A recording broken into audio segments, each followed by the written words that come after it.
Inilah headline pukul 11 waktu Indonesia Barat. Pemirsa, Presiden Joko Widodo memberikan pengarahan kepada kepala daerah yang hadir pada Musyawarah Rencana Pembangunan Nasional 2017. Sejumlah daerah juga mendapatkan penghargaan terkait perencanaan pembangunan daerah. Selengkapnya kita akan bergabung bersama rekan Nadia Atmaji langsung dari Hotel Bidakara, Jakarta. Nadia, apa saja arahan Presiden dalam pidato pembukaan Musrem Bangnas 2017? Marvin, ada sejumlah poin utama yang disampaikan oleh Presiden Joko Widodo dalam arahannya di Musyawarah Perencanaan Pembangunan Nasional 2017 untuk rancangan kerja pemerintah tahun 2018 mendatang. Yang pertama adalah tentang anggaran. Presiden Joko Widodo menyayangkan adanya ketidakfokusan dalam penyusunan anggaran. Presiden kemudian mengingatkan kepada seluruh kepala daerah untuk menyusun prioritas dalam 2 hingga 5 poin saja, sehingga hasil yang diharapkan pun bisa tercapai dengan lebih cepat. Yang kedua adalah poin soal integrasi pemerintah pusat dengan pemerintah provinsi, kabupaten, dan juga kota. Presiden mencontohkan kunjungannya pada saat di Aceh, ia menyayangkan bahwa adanya pembangunan pelabuhan namun tidak dilengkapi dengan akses jalan menuju pelabuhan. Maka ia menilai bahwa pembangunan ini berorientasi pada proyek saja. Dan yang ketiga adalah soal APBN dan APBD di Indonesia yang menurutnya saat ini sangat kekurangan. Karena yang diharapkan oleh pemerintah adalah 5.500 triliun rupiah dalam 5 tahun, namun yang diproyeksikan didapat adalah 1.500 triliun rupiah saja. Ini artinya masih di bawah 30%. Maka untuk menyiasati kekurangan yang terjadi ini, maka Presiden meminta untuk iklim investasi agar lebih diperbaiki. Artinya dalam hal kondusivitas dari kepastian hukum serta dilengkapi dengan teknologi sehingga investor pun kemudian tidak lari ke negara lain. Kita simak pernyataan selengkapnya dari Presiden Joko Widodo. Yang berkaitan dengan anggaran. Saya ingin ingatkan bahwa kita ini sudah bertahun-tahun, anggaran kita tidak pernah fokus. Perencanaan kita tidak pernah fokus dan tidak memiliki prioritas yang jelas. Oleh sebab itu, saya ingatkan agar baik di kementerian, di lembaga, di provinsi, di kabupaten, di kota, berilah prioritas apa yang ingin dikerjakan. Dan jangan banyak-banyak yang namanya prioritas, yang namanya fokus. Di bawah 3 lebih baik. Kalau enggak masih sulit lagi di bawah 5. 1, 2, 3 cukup. Marvin. Nadia, lalu daerah mana saja yang mendapatkan penghargaan terkait perencanaan pembangunan daerah, Nadia?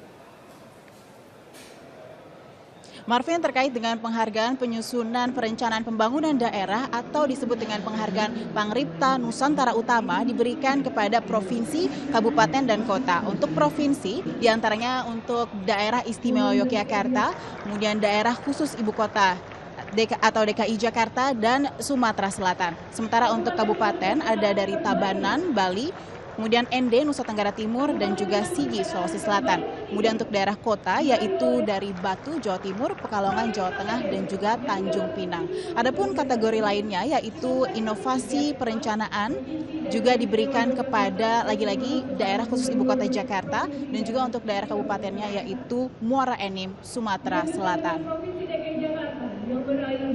Demikian Marvin dari Hotel Bidakara, Jakarta, kembali ke studio.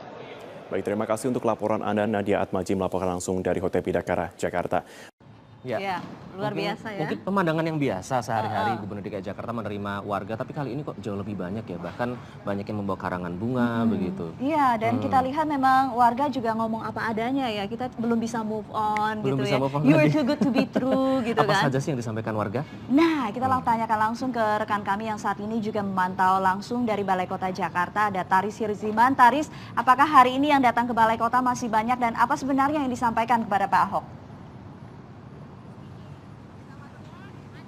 Ya, Sumi dan juga Iqbal, selamat pagi. Pada hari ini banyak sekali warga yang datang ke Balai Kota DKI Jakarta untuk menemui langsung Gubernur DKI Jakarta Basuki Cahayapurnama atau Ahok. Dan bisa Anda lihat di belakang saya saat ini, banyak sekali warga memadati areal Balai Kota DKI Jakarta, yang mana apabila tadi kami menanyakan kepada salah satu pegawai yang sudah lama bekerja di Balai Kota, ini mengatakan bahwa kegiatan seperti ini terbilang baru pertama kali terjadi dalam sejarah di Balai Kota DKI Jakarta. Tidak hanya warga masyarakat yang banyak di sini, tetapi juga karangan bunga yang dipasang di halaman Balai Kota DKI Jakarta. Bahkan saking banyaknya, Sumi, ini banyak sekali karangan bunga yang sudah berada di luar areal Balai Kota, yang ini sampai ke sisi Jalan Medan Merdeka. Jumlah karangan bunga di sini bisa mencapai ratusan dan terus berdatangan, sementara untuk pihak Balai Kota sendiri menyatakan akan menahan jumlah karangan bunga di sini sampai paling tidak 3 hari untuk kemudian nanti akan disimpan begitu.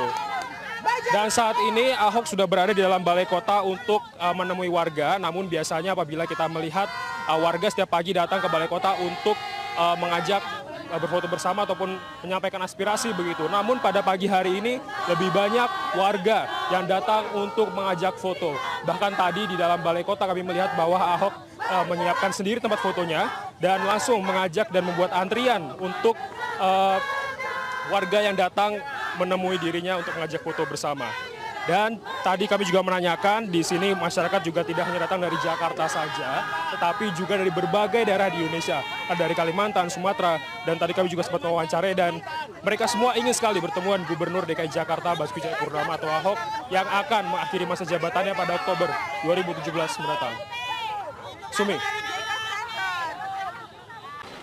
Pemungutan suara ulang Pilkada DKI Jakarta putaran kedua pagi ini dilakukan di 2 TPS, yakni salah satunya di TPS 01 Gambir. Selengkapnya kita bergabung dengan Nadia Atmaji langsung dari TPS 01 Gambir, Jakarta Pusat. Nadia, apakah saat ini pemungutan suara sudah dilakukan?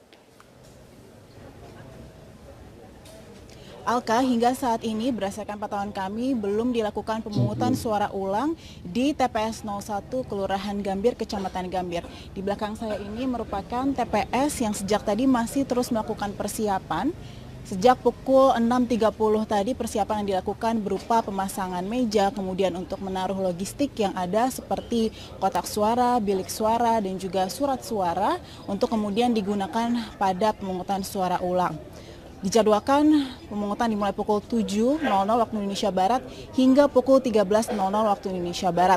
Ada 624 pemilih yang terdaftar dalam daftar pemilih tetap di TPS ini dan juga ada 5 orang daftar pemilih tetap tambahan yang baru bisa mencoblos pada pukul 12.00 waktu Indonesia Barat.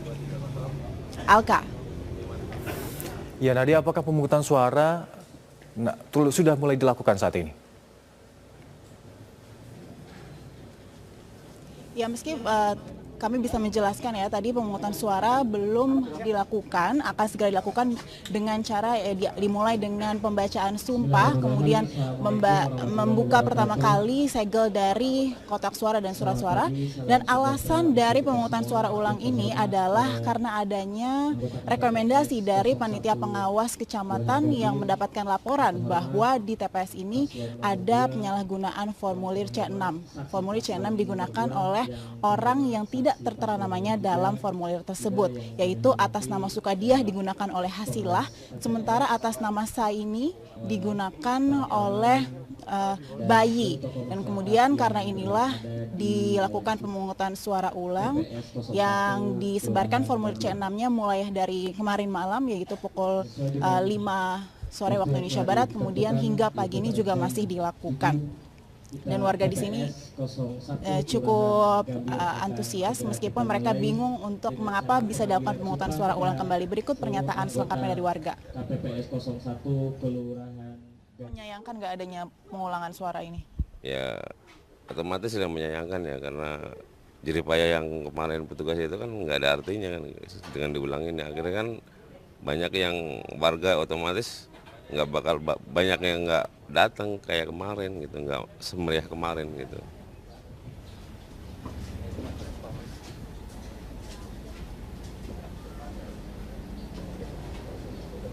Baik. Alka. Ya, Nadia Atmaji melaporkan langsung dari kawasan Gambir, Jakarta Pusat. Selamat bertugas kembali. Selama hampir 9 bulan, warga Jakarta disibukkan dengan hiruk-pikuk Pilkada DKI mencari gubernur baru. Fenomena polarisasi akibat perbedaan pilihan politik mengemuka di antara warga ibu kota, bahkan berimbas hingga ke sejumlah daerah. Kini setelah Pilkada usai dan terpilih gubernur baru, tiba saatnya warga Jakarta untuk kembali bersatu membangun ibu kota Jakarta karena Jakarta milik kita semua. Inilah catatan pewarta Istana merajut asa usai Pilkada. Lika-liku Pilkada DKI Jakarta terjawab sudah pasca keluarnya hasil hitung cepat pemungutan suara. Yang menang sudah mulai angkat suara. Yang kalah juga sudah sampaikan kata selamat sebagai pertanda tak ada lagi dendam saat masa kampanye. Namun apa jadinya? Masyarakat Jakarta yang sempat terbelah karena Pilkada bahkan sampai tak bertegur sapa.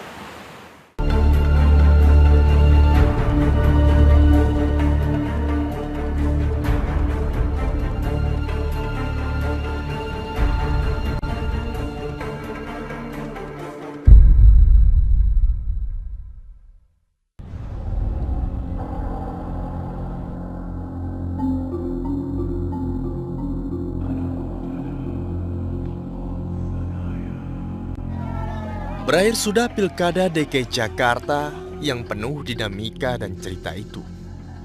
Meski hanya memilih seorang gubernur, tapi rasanya bak memilih seorang presiden saja. Energi dan waktu publik tersita, mereka yang tak memiliki KTP DKI pun juga ikut ambil bagian dan merasa perlu mendukung paslon agar jadi juara di ibu kota. Lika-liku perjalanan pasangan calon seakan cerita sinetron yang dinanti publik. Kadang debat terbuka sulit terelak di ruang massa. Lini massa hingga media seakan terbelah dukung pasangannya. Berbeda pilihan calon dalam keluarga jadi perkara lumrah dalam pilkada kali ini. Dari ibu rumah tangga hingga ulama, rakyat jelata sampai kepala negara turun tangan untuk selesaikan pilkada. Bahkan untuk amankan pilkada saja 4 jenderal dikumpulkan di beranda istana. 65.000 personil TNI Polri turun terlibat agar Jakarta aman, damai, sentosa.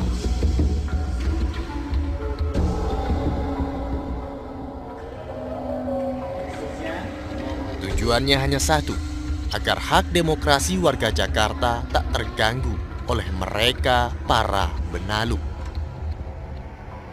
Karena pilkada sejatinya untuk mencari gubernur bukan pemecah rasa ingin bersatu. Dan juga perbedaan pilihan politik jangan sampai memecah belah persatuan kita, karena kita ingat kita semua adalah bersaudara. Kini pilihan publik sudah tersedia. Calon gubernur baru sudah mulai angkat suara. Yang kalah pun tak segan ucapkan kata selamat. Saling jumpa di balai kota sebagai pertanda tak ada lagi dendam usai pilkada. Mereka yang pernah bersaing kini bertatap muka dan bertukar pikiran demi kemajuan Jakarta. Keduanya sepakat agar perbedaan yang tercipta karena pilkada harus sudah dihentikan. Menyatukan para pendukung yang terbelah kini jadi tugas utama. Tadi mulai bicara tentang bagaimana program-program yang sudah direncanakan itu bisa masuk dalam anggaran yang disiapkan oleh Pemda.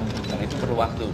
Terus yang kedua adalah kita sama-sama akan rekonsiliasi antar pendukung dan menjaga persatuan, memperjuangkan persatuan. Ini kan APBDP kan saya yang nyusun. Nah tentu kita mesti duduk bareng, mesti sampaikan kepada partai pendukungnya. Jangan sampai di deadlock, jangan sampai ada pokir-pokir kayak dulu, tuh nggak? Kalau dia minta pokir-pokir, saya tolak, berantem nih. Begitu berantem, kasihan Pak Aniesnya masuk. Oktober baru menyelesaikan APBDP, nggak selesai.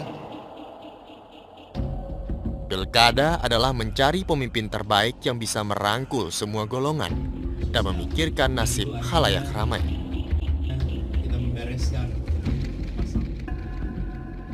Sudah saatnya beranjak dari perdebatan buta karena pilkada. Ucapkan selamat kepada pemenang. Ini bukan masalah siapa yang menang dan kalah, tapi bagaimana menepati janji saat kampanye pilkada dan melayani rakyat Jakarta tanpa memandang suku, ras, apalagi agamanya. Karena Jakarta milik kita semua. Kini, publik menanti realisasi 23 janji kampanyemu.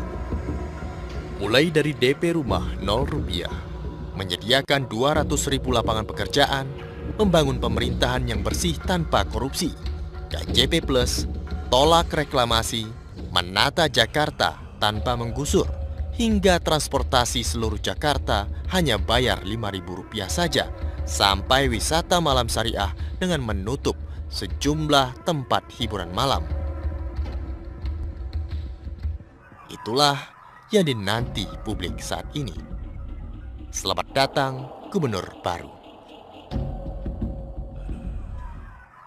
Hampir 9 bulan bersetegang karena pilkada, kini tiba saatnya bersatu membangun Jakarta.